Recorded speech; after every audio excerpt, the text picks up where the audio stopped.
This video will cover valve maintenance for the Epic air rifle. As always, you'll want to begin by turning off your air source and venting your bleeder valve. This will assure that there is no air in the system as we will be removing the tank. You'll want to make sure there's no magazine and all gauges are reading 0. The low pressure side also needs to be checked, and the pump handle should be in the rearward position. With all gauges reading 0, we can now unscrew our air bottle, making sure that the bottle and on and off valve stay together as one complete piece, and unscrew from the rifle body, not from the tank. For this video, we are removing the tank. However, it's not required so long as the bleeder valve is fully open. You'll notice 2 grooves in the valve stem. This allows venting should the air be retained in the rifle. You'll want to next loosen your barrel lock. This particular one is silver as it is pre-production. Then you'll want to release the barrel locks at the back. Split screen here showing left and right, pressing down on the paddle, lifting up on the armature, and then we can pull the barrel forward and out of the rifle. With that removed, we can now remove our cheek rest. There are 2 thumb screws on either side. If the thumb screw is too tight, you can use an Allen key to break that loose. Once loose, you can then finish taking it out with your fingers. Again, there's 1 on either side, and you'll want to lift straight up to avoid any binding in the slot. With that removed, we can now look down the center path and see the 3 screws, 1 back by the barrel lock, 1 approximately midship to the rifle, and then the 3rd all the way up just at the head of the cowling. Retract the bolt handle to reach the first, breaking it loose with the square end of the Allen wrench, and then reaching down through the sight rail to finish removing. If it doesn't come out with the tool, it will fall out. Go ahead and break the rear one loose again with the square end of the Allen wrench. Now you'll notice that the cocking rail needs to be pulled back so that the hole lines up and we can reach down through the rifle and connect into the tool face. We have just 1 left, again breaking it loose here in the middle. And because this is the last one, you'll want to make sure that the rifle is supported from below. Tilting towards you, you'll be able to see down through the hole, and you can articulate the pump arm until you see it line up properly for you to access the tool face. Going down again through the sight rail, we're going to engage the tool face and unscrew this final screw. Again, with this removed, there's nothing holding the lower grip frame onto the rifle, and you'll want to make sure the grip frame is supported from below.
Release the pump arm handle and then lift the upper off of the lower receiver.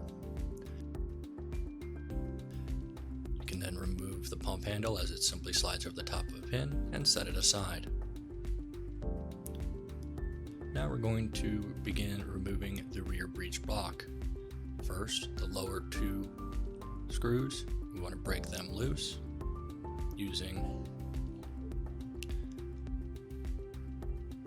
and then we're going to go ahead and run them out.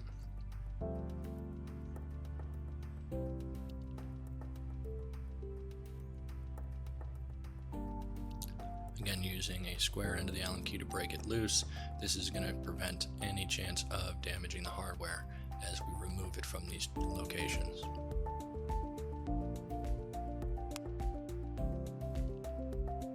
Going to change to our 5/32 Allen key and remove the upper two screws that hold the block in.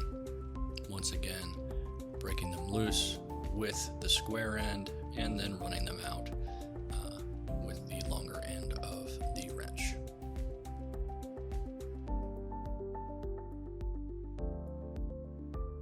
With those out, we can then slide the back block out and we can see the valve stem as well as the valve surface. We're going to be reaching in past the valve stem to the valve retaining nut, which you can see deep inside the valve chamber. To do that, we're going to use the supplied tool that comes with your Epic, the Epic valve tool. Going to insert it all the way down over the valve shaft into that nut. Make sure we have firm engagement, and then you can use an Allen key or screwdriver to give yourself some leverage and just kind of break it away from that initial tension. Once it's broken away, you can easily remove it the rest of the way with just your hands. Once you no longer feel any resistance in your unscrewing, you can tilt the tool slightly and that will capture the valve stem and locking nut to come out of the body.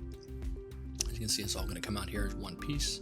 There's a spring in the end which you don't want to lose, but set aside. Looking down into the valve chamber, we can see the buffer or washer that's going to remain at the base of the chamber. This ensures there is no metal on metal contact. Inspecting of the valve stem, we're going to take a look at this O-ring seal. There's no reason to take this apart unless there is damage to this surface. On the sides here, we have a nice wrench flat that we're going to use for a 3/8 wrench. So we're going to head and attach our wrench to the ref flats, insert our 5/32 Allen key into the top, separate the tip of our valve stem from the shaft of our valve stem. You'll notice there's two O-rings being exposed. The upper one is your sealing, the lower one is what locks it into the threads. You want to make sure the threads are clean and free of debris before proceeding on. Once again, we're looking at the threads and a closer look here at the lower O-ring and the upper O-ring. The upper O-ring is the sealing face. The other sealing face is here in the breech blocks itself. To get that out, we're going to go ahead and reach through the back with a small Allen key and press it out. It'll pop out from the front. And now this is your other sealing surface or the valve face. Pulling that the rest of the way out, we can now set it aside. Reassembly is opposite of disassembly, making sure that the threads are clean and clear, the O-rings are new and undamaged as well as clean. Using our wrench and our Allen key, we're going to run those two components back together. You'll notice that the upper O-ring does protrude and is under a slight bit of compression. That is completely normal. You want to make sure there's no gap between the head and the shaft and that the tip is screwed down nice and firm, and you can see that O-ring standing slightly proud of the surface. Next, we want to inspect our valve face surface, taking a look at the edge. We don't want to see any debris, nicks, or other damage in this conical area here. We want to make sure that's nice and clean. The two O-rings on either side need to be correct size, clean and undamaged. And finally, you'll notice a slot on the back of the breech block divider. That slot aligns inside the breech block to keep orientation correct. Looking down, you can see the male component of that engagement surface, and whenever we go to install this component, it will prevent installing it left or right. It will will only allow it to be installed up or down. So there is an up and there is a down. We want to make sure that after greasing these O-rings lightly, we're just putting a little bit of grease on them, some on each side, just filling in the lands on either side. Now when we go to put it in, we want to make sure that the orifice is facing upwards, so the hole in the diverter block is facing up to the top of the breech block. The top of the breech block is the one part with the larger hole in it. Pressing that in, you'll feel some resistance, and before it clicks into place. Once it's in place, you want to look once again, make sure everything is nice and flush, and remove any excess lubricant or dirt from your hand before proceeding.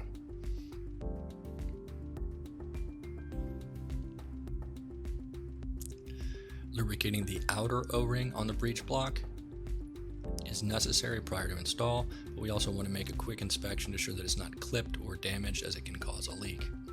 So with that inspected, we're going to take one final look at our valve seat. Again, all debris and fingerprints and everything should be clean off of that.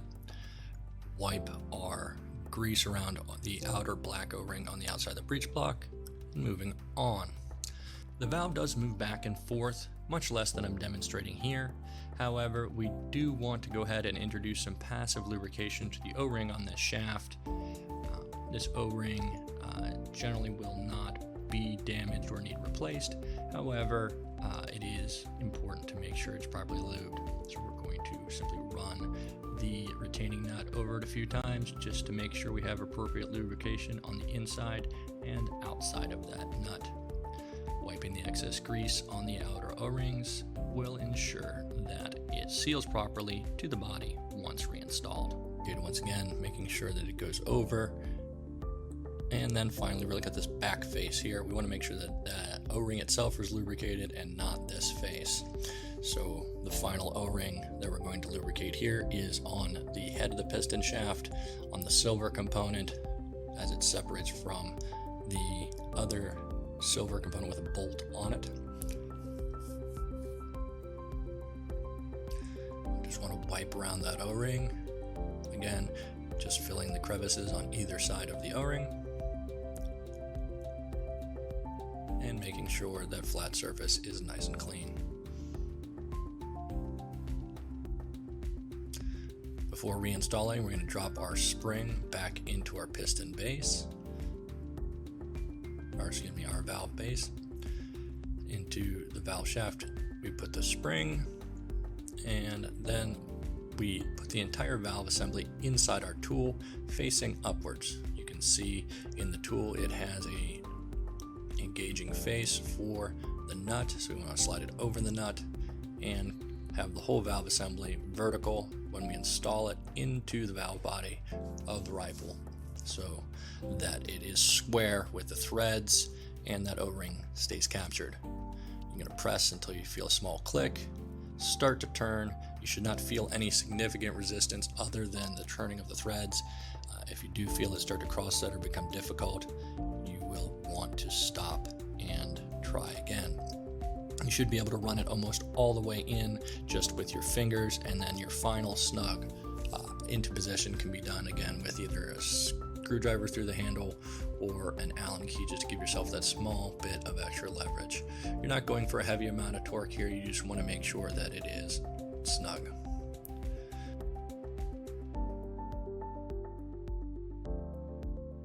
Next is to put our breech block back in place. We're going to go ahead and slide it in. Remember, we've lubricated the O-ring on the outside of this component. Sliding it in, it will press into place. And then we're going to go ahead and replace the hardware. Now this plate is torqued into place, so we will want to start by running all four pieces of hardware in individually before adding torque. So we're going to put in our two lower screws. Again, we're not tightening these right now. We're simply making sure the plate is aligned. As you notice, the magnets are quite strong in this area. They are the magnets that hold in your magazine, so just be careful as they will grab the hardware as you go past them. Not going for snug, simply bottom out in the hole. As I mentioned before, we will be torquing these, so we do not want to apply any additional torque prior to using the measured instrument. So again, here we're just reaching the bottom of the hole, not applying any significant torque, and we're also going to work in a cross pattern. Now this pattern can be reversed or changed so long as it's a cross type pattern, because you want to make sure that the breech block is pressed in evenly.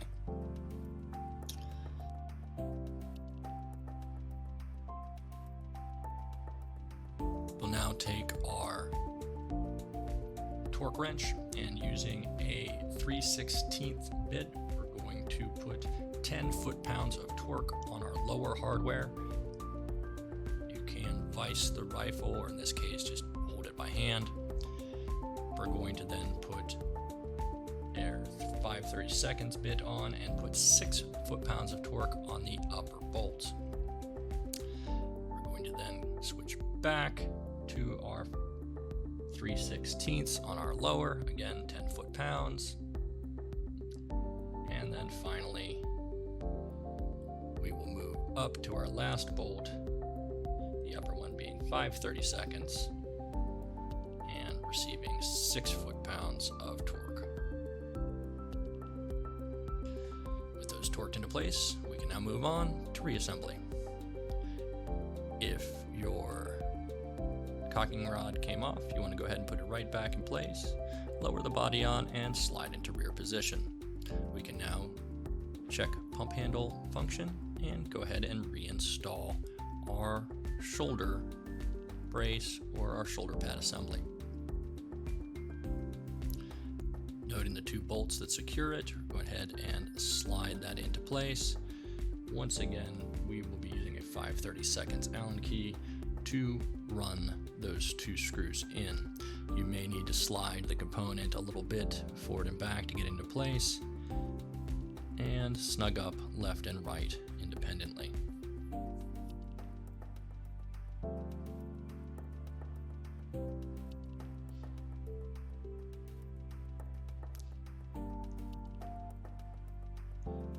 With those snug, we can move on to reinstalling the pad, slowly sliding down from the top and tightening our 2 bolts. Final step in the process is to reverse the process where we took the 3 body screws out. We're going to run them in, starting with the middle one, basically getting it into place, screwing all the way down, and then using the square end of our Allen key to tighten it. Same process in the rearmost screw, and finally the same process in the front screw. Finally sliding our cheek rest down into place, and we've finished this process.